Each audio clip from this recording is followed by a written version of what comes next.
Hello friends! Today I want to film the most important video of the year for any booktuber. I want to talk about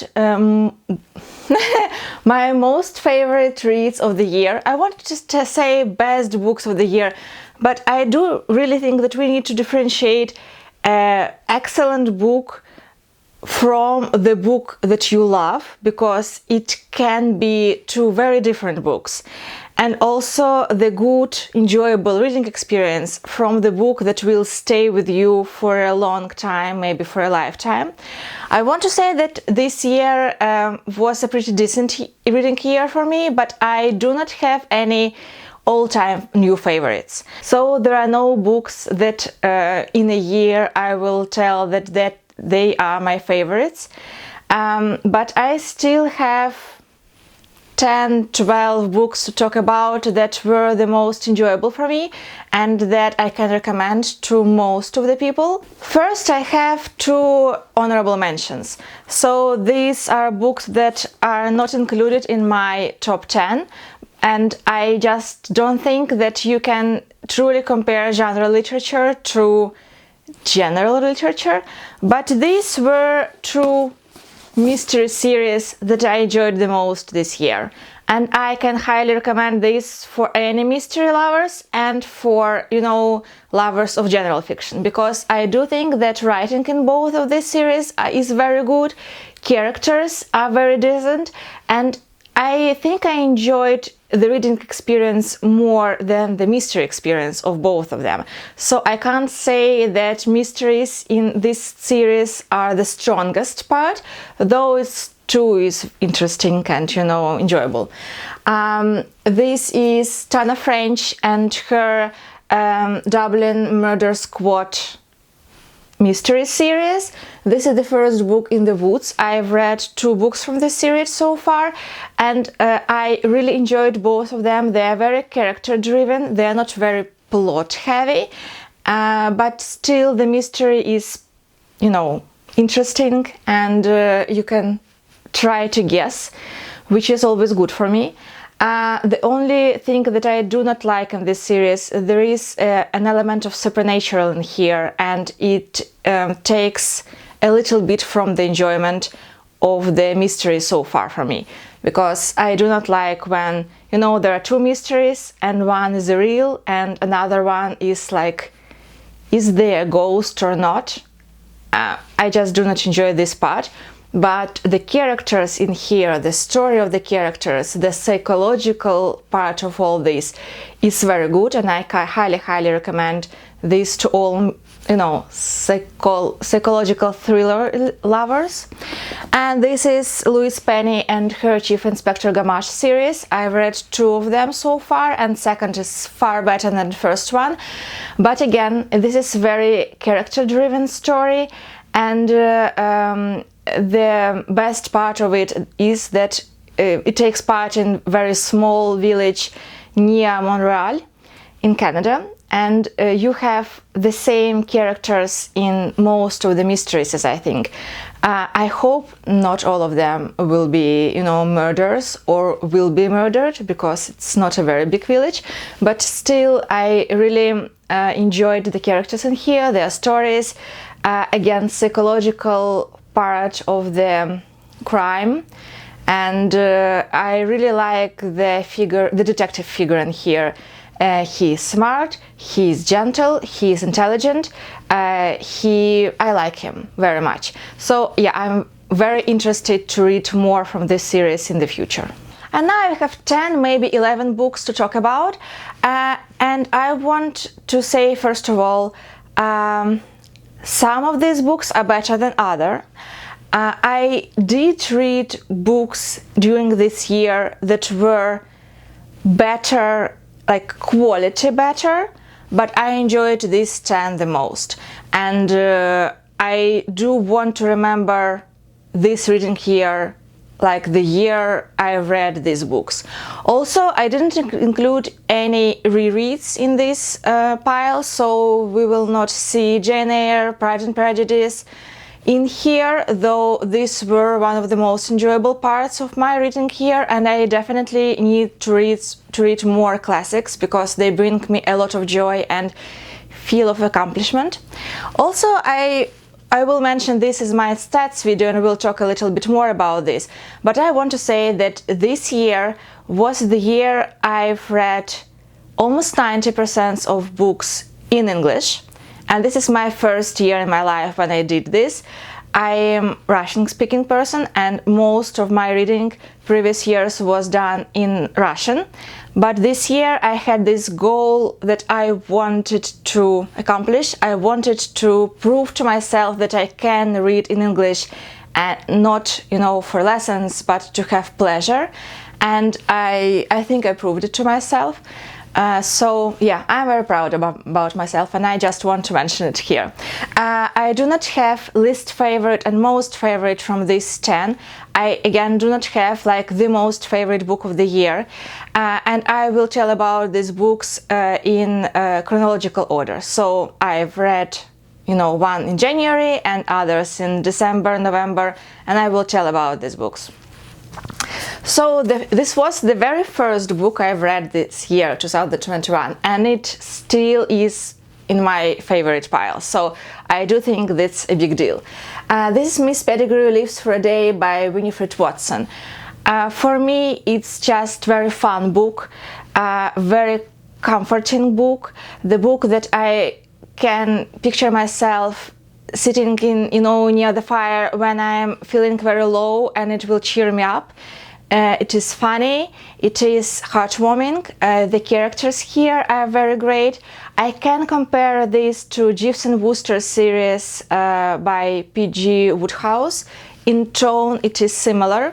This book was published in 1938 and it tells a story about Miss Pettigrew, who is a woman in her, I think, mid-40s, who is down for her luck. She almost has nowhere to go and she is a governess, and this is her last chance to find a job because she was fired from almost all places she worked in, and she went, her bureaus told her to go to this address, and there is a beautiful young actress, starlet, who doesn't need a governess because she do not have children, but she does need a woman to help in the house and with her many man affairs.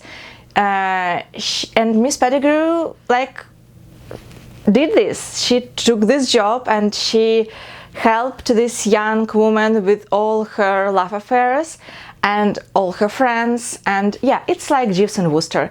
And the part of this book that I like the most, Miss Pettigrew thinks very low about herself.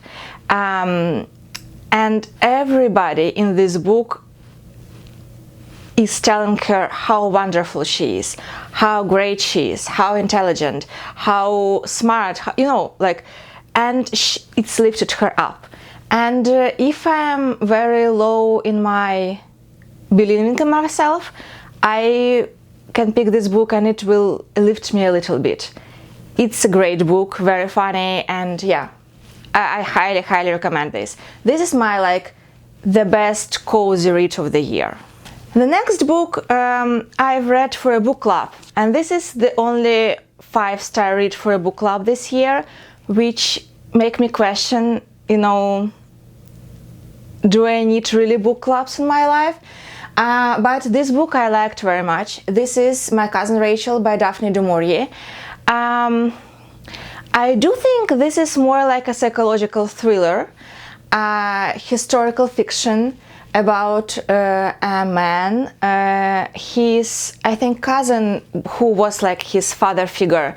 He unexpectedly died after also unexpectedly marriage while he was traveling, and so his wife came back from Italy, I think, and our main protagonist began to question, was his cousin murdered by this woman? Is she evil or is she very good? He had some prejudice against her, but then she came to stay with him and she began to conquer him. This book makes us question all the characters in here. It is very we are very uncertain as a reader about the characters in this book and what's going on, and I like this very much. And up to very end, we do not know exactly what happened and who is right and who is wrong. And I do think that the ability of author to write this book this way is a great achievement. I like this book very much. I can see definitely myself rereading this, because maybe second time I will pick up something else.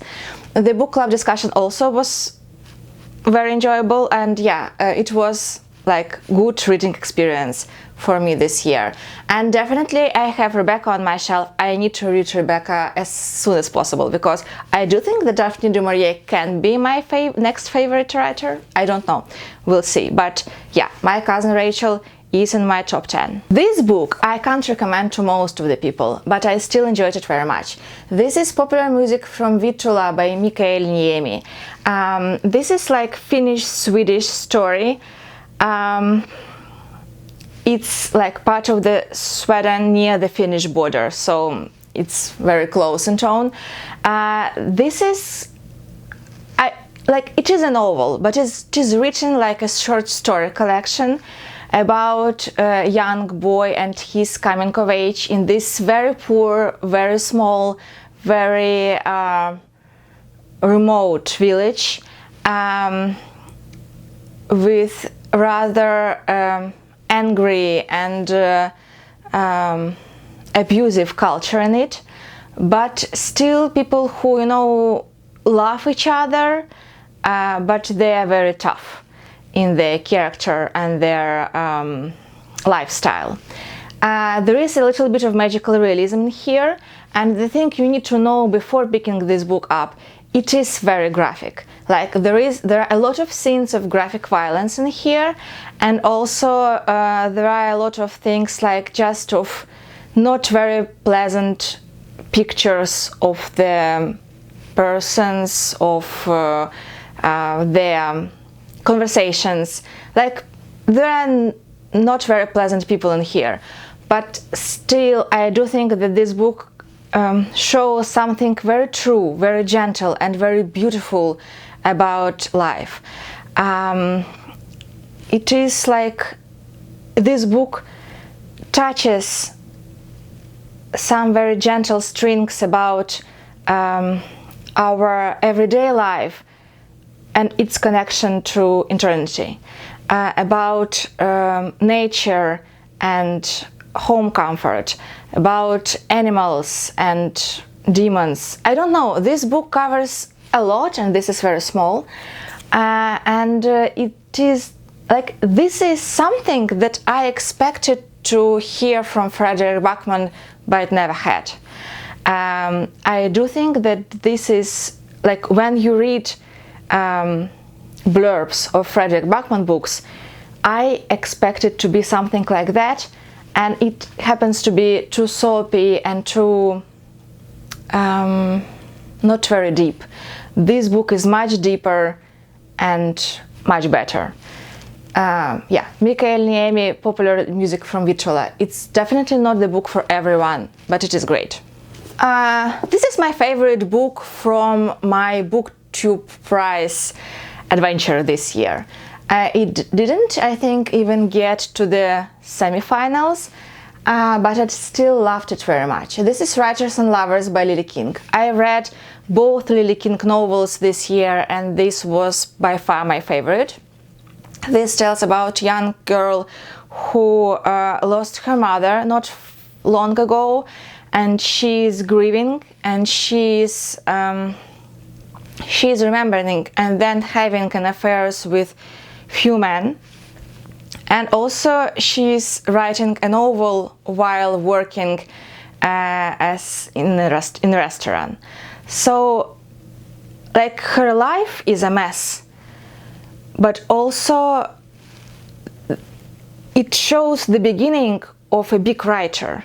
Like, this girl, she's writing a novel, and you can see that she writes something very true and very good, and maybe like this is the birth of a genius, but this is a painful birth, and her life is a painful experience at this moment. And I do think this is a great book about grief, definitely one of the best that I've read. I do think this is a good book about writing process and about everyday life, and that there is something above the everyday life that you need to think about if you want to accomplish something bigger. I really think this is a beautiful book with beautiful characters and beautiful love story. So yeah, highly recommend Righteous and Lovers by Lily King. This is also a book that I've read because of BookTube Prize, because the summer of Ellie Smith took part in BookTube Prize this year. But this is autumn. This is the first book from the seasonal quartet by Ellie Smith, and I really want to read all of them in order. I read summer and I enjoyed it, but this was a work of genius. This is a strange book. I don't know how even to describe it. So there is a story in here, and it is a love story, and it is strange and can feel as inappropriate if you think more about it. But it's beautiful and tender if you read about it while you are reading about it. Also, the quality of prose here is almost like a poetry in prose. It's very beautiful, it's very imaginative. These books covers lots of social economic topics, from immigrants and Brexit and art and the influence that art has to our lives. This is a book about Shakespeare, and this is a book about photography. There's so much in this book that I can't even describe. Also, I do think that I'm late to the game. It can be more beautiful reading this book while all these things are happening, but I am like 4 or 5 years behind. But still, I like the quality of the prose very much, and I really want to read others of these books, because I do think this is like the most beautiful reading experience for me this year. It was wonderful. Highly recommend Autumn by Ellie Smith, but I do think the whole seasonal quartet as a whole, because I do think we need to see it as a whole.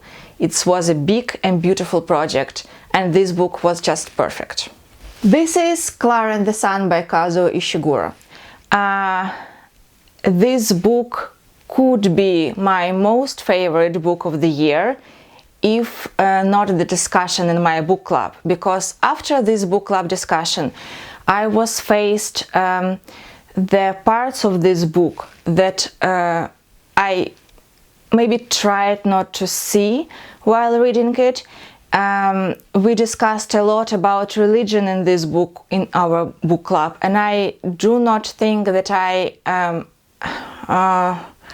understand or feel all things that Kazuo Ishiguro wants was to see us from the religious point of view, because yes, this is definitely a book about religion, but also this is a book about humanity, this is a book about motherhood, and I do think this is one of the most beautiful portraits of motherhood that I've read in a long time.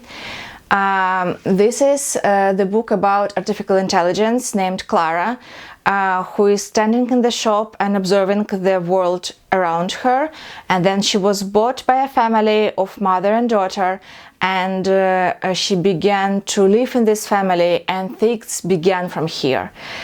This is a beautiful dystopian novel about future and choices and religion and love and humanity. What I liked about this book is how nuanced it is. What I'm thinking about this book, how to describe it, it's like a pastel painting. When the line is not very bold, but its curve means more than a bold painting. When the nuance of the colors and shadows and light are more important than the subject of the painting. the way this story is told give Kazuo Ishiguro a possibility to tell a lot of things about our world without going too deeply or, up to the bottom. We do not have a great world building here. Like a sci-fi novel, I don't think it is very good, because we don't know a lot about the world Clara lives in. We don't know why it's happened, how it happened. We can hear here and there some, things about people trying to escape this reality, but we definitely do not know a lot about this. Like in Handmaid's Tale, almost. So we do know the reality that Clara is living in, but we have no idea how the world came to this reality. And this perspective of artificial intelligence gives us, the protagonist that knows a lot facts. She knows a lot of facts, but she doesn't understand the world. But she has this huge curiosity about how the world works and how people thinks and how they feels. And with this very pure but very smart point of view, we have a very fresh perspective, unexpectedly fresh for me. And again, for me, this book was more a book about love and motherhood than about, religion and ecology, though both are in here too. I liked how this book is very pointy in some points, but also very broad in the topics that it brings to the table. I definitely liked it very much, but again, it was a perfect book for me because I choose to think this is a book about, these 3 topics. But as it is very broad, you can pick any 3 or any 7, and it will be all in there. And I can't say that all of them I agree with. So now it's just a very good book, a 5-star read, and a very important book about motherhood for me. Liked it very much, highly recommend, very thought-provoking, and the most nuanced read of the year.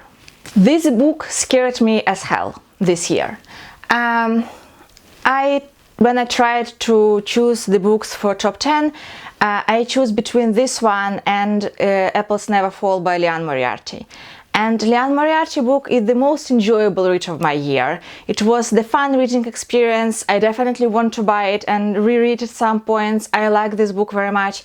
But this book, though I gave it 4 stars and I just hate this book, but it scared me so much that it influenced my life. It definitely changed the way I see people and I think about people and I think about my life. So I cannot put the most influential book of this year in here. This is Summer Water by Sarah Moss. This is a book about a lake in Scotland, and in this lake there are a few summer houses, and people are stuck in these houses because it's raining for 10 days straight. So people went to the vacation in their summer houses and they can't leave house because it's very cold and very rainy, and they can't do anything except of sitting in their houses and thinking. Isolation, hello COVID-19. And people, we like in the head, like stream of consciousness in the head of some of these persons. So we hear from teenager who wants to go away from their parents and never returns. We hear from an aging woman whose kids are begin to grow and they are old enough and they soon will leave the nest, and what would she do with her life then? We hear from the mother of toddler who thinks that she can't find herself in her life anymore. we hear from person with dementia, and a lot of people in here, and they think about lots of stuff, about family, motherhood, history, politics, Brexit, because it's Scotland again, and there is one family on this lake that all of these people thinks about, and this is family from Eastern Europe.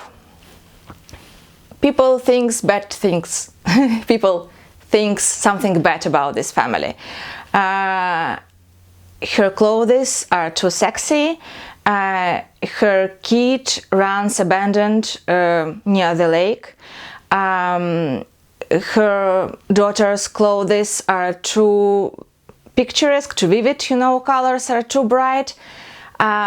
She just rides her bicycle without parents supervising. They talk different language and people do not understand them, and they became angry because of that. They threw these very loud parties, and people on the lake can't sleep because of that. Their babies can't sleep, and they are very, it frustrates most of the people a lot. If you look at this cover, it's rainy and then it's fire in here, and guess in which house the fire started.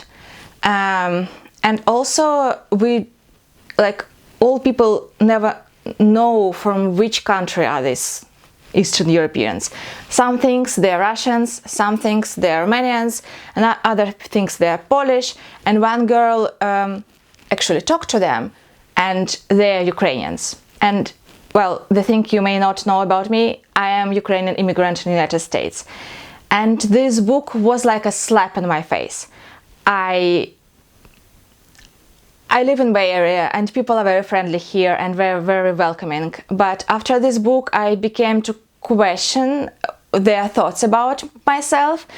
I found myself talking in English on the playgrounds with my daughters, though younger do not talk English and she can't even understand me, but I begin to think that people will be that angry with me, not understanding what I am talking about. I stopped myself, of course, but this book messed with my head a lot. And this is generally a very good book. Stream of consciousness, interesting thoughts, interesting portraits. I can't say that it will be the best book for everyone, for sure. And for me, it wasn't the best, it was the worst. But not worst in the way least enjoyable, worst written. It was just the worst reading experience. So I do think this is top 10 most influential books for me. Definitely the most memorable book of this year, Summer Water by Sarah Moss. And to end up on a more cheerful note, Neverwhere by Neil Gaiman was just new favorite book from one of my favorite authors. I like Neil Gaiman for how imaginative he is. I like Neil Gaiman for his characters and for his story and for his worlds that I truly can believe in.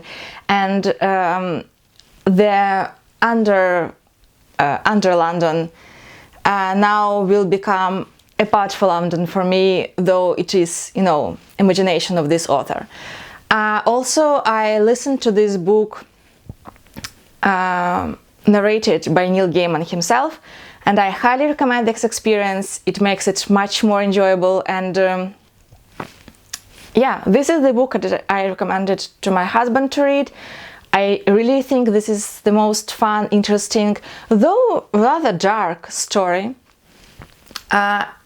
So the premise of the story: one day our main protagonist, usual guy from London streets, clerk, working in finance, he helped the girl named Dor. He found her on the street and brought her home and helped her with her injuries. And some bad people were after her and she almost saved her. After that, our world erased him. So people do not recognize him. He never worked at his work.